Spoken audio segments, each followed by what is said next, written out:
La chronique livre d'Olivier.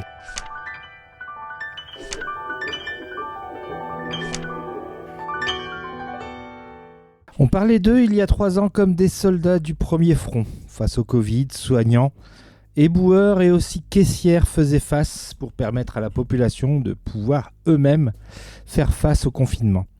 Permettre de se soigner, de se nourrir, de vivre. On les a même applaudis à 20h. Mais comment eux ont-ils vécu cette période ?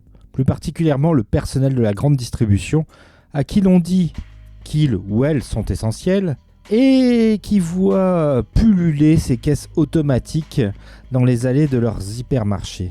Comment comprendre alors ce paradoxe ? Antoine Filias explore le sujet dans Plexiglas, son nouveau roman paru aux éditions Asphalt. Elliot débarque à Cholet à l'aube de 2020. Ce n'est pas une terre inconnue pour lui. Il va rencontrer Lulu, caissière à Carrefour, aux portes de ses 60 ans, sur un coin de zinc du Balto. Tout au long de l'année 2020, Lulu et Elliot vont apprendre à se connaître. Elliot va entrer dans l'effectif de Carrefour, dans la vie de Kevin aussi. L'opticien, Franck, lui, ce sera dans la vie de Lulu, alors que le fils de Lulu préfère être confiné dans sa chambre de bonne à Paris plutôt qu'à Cholet.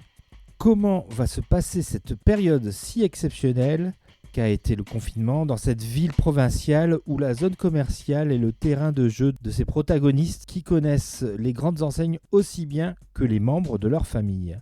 Quel roman singulier ! Ils ne sont pas légion les livres qui se passent dans les zones commerciales.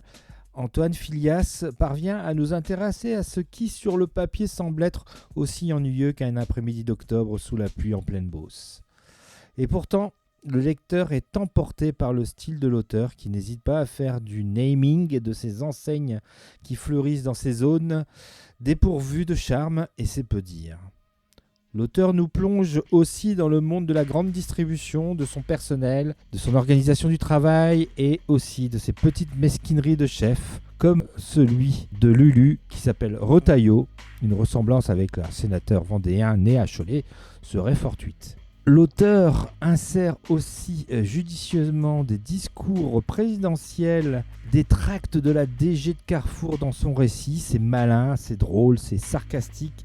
Et Plexiglas éclaire sur cette vie subie au niveau pro qui fait face, qui ne vise pas à plus de prétentions sauf à celle de faire du mieux que l'on peut derrière son masque ou sa paroi de plexiglas.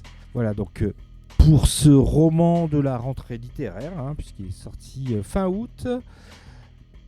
Je rappelle le titre, Plexiglas, son auteur Antoine Filias, et c'est paru chez Asphalt. Bonne lecture et à bientôt. C'était vraiment très intéressant.